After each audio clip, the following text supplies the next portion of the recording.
Hello, everyone. As Brittany said, my name is Hephzibah Miller.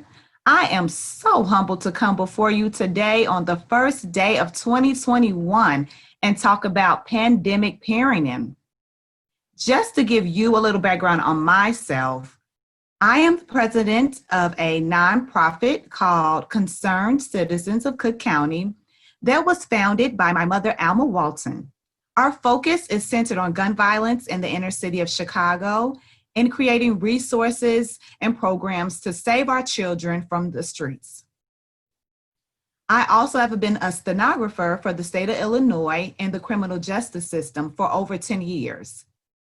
And I'm blessed to be married to my supportive, amazing husband for the last 10 years. And we have 2 sons and 1 daughter, all under the age of 8. Everyone here who is listening, I'm almost certain your parenting style has been tested this year through the pandemic. As parents, the experience of having your child or children 24 hours a day, 7 days a week is unprecedented, unless this was your lifestyle before COVID-19. But for the majority of us, this was not our normalcy.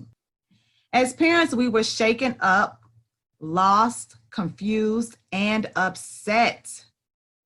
It took some time for many of us to process how to proceed going forward, and we made it to another year, and most importantly, we still have our sanity. Thank God. So last year, as parents, there were highs and lows, positives and negatives. And what I chose to focus on most were the positives. As a working mother, a businesswoman, my life is very busy, as yours may be also. The pandemic allowed me to have more quality time with my children.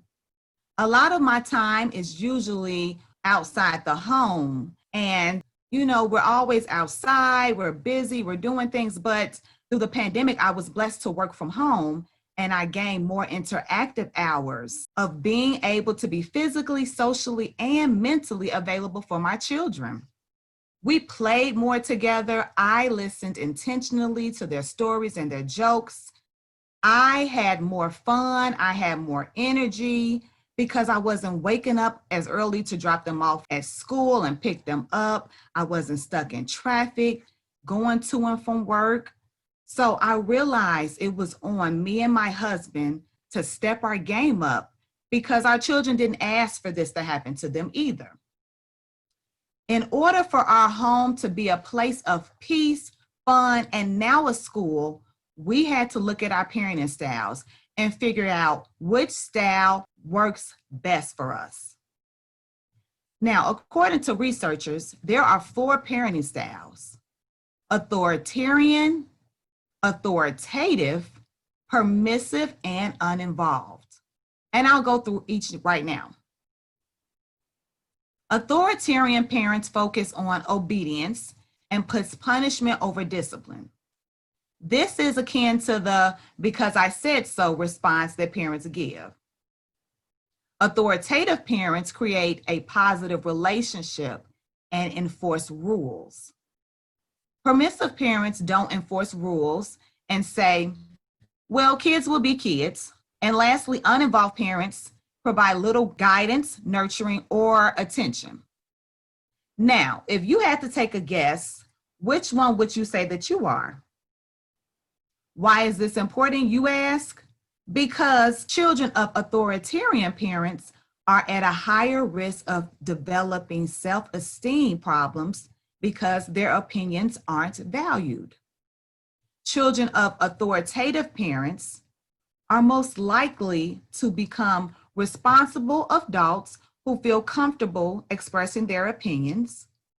Children of permissive parents are most likely to struggle academically because if the parents do use consequences, they may not make those consequences stick.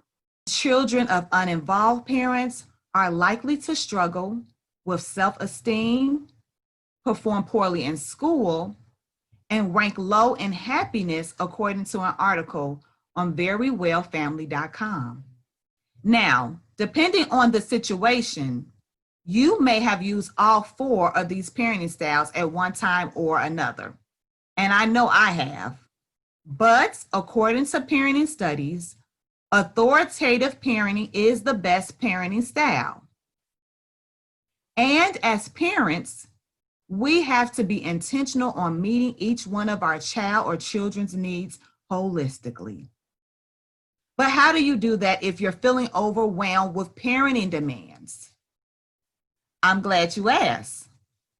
So parents, I want to give you 4 objectives to use when you are feeling overwhelmed. Number 1, change your perspective.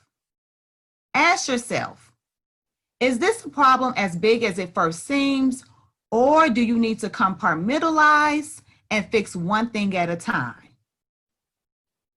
Start by taking a tiny break for yourself for 5 minutes and just breathe intentionally.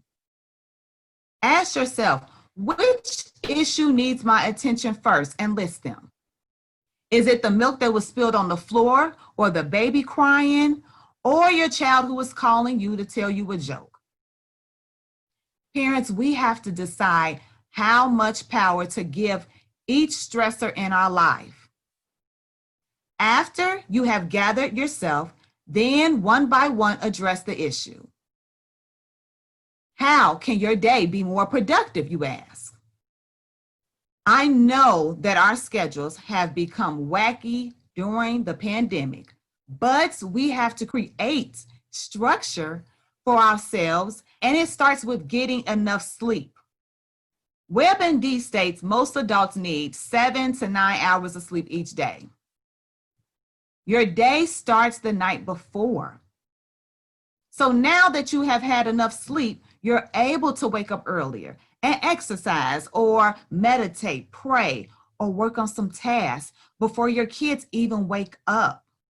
And you won't feel like your kids have robbed your time when you have accomplished 1 or 2 things already. So now we'll move to number 2, mental health check. It's okay, parents, to not feel okay every day. Parenting is a full-time job, but don't try to do it alone. Asking for help is not a sign of weakness, but a sign of strength. Your family or friends may not know that you need a sitter for a few hours or a sounding board to talk to, so don't hesitate to ask them for help. According to a survey by the University of Oregon, the bigger stressor during the pandemic for parents has been an inability to sufficiently feed, clothe, and house their children. Over 60% of caregivers who are experiencing financial problems reported emotional stress, compared with just 30% of caregivers who have no financial issues, said Dr. Philip Fisher from the University, again, of Oregon. Did you know stress can cause anxiety, anger, indigestion, headaches, tightness in muscles, and sleepless nights? You wonder why you can't get any sleep during the night, because you're stressed. There is help for you. Think about what kind of self-care is realistic for you now, because the old coping mechanisms you had may not be available for you anytime soon. Some people were used to going to their therapist every week or bi-weekly basis, and now they have to do virtual sessions. But those virtual sessions are better than not doing anything at all. So seek out a therapist. Pastors and mental health professionals also can offer support and suggestions on how to cope with mental, emotional strain, and tension during the pandemic. Number 3, give yourself a safe space to feel whatever you're feeling. Just express yourself. In an article by healthychildren.org, it says writing in any form is a powerful way to lower stress and develop a more resilient mindset. Writing your thoughts and feelings are so good for your health because it allows you to let go of controlling emotions. And once they're on that page, our thoughts and feelings are no longer at the forefront of our minds, and we're able to worry less by writing more. So I think this is a good exercise for the parent and for the child to develop. Number 4, tender loving care, or TLC as we call it.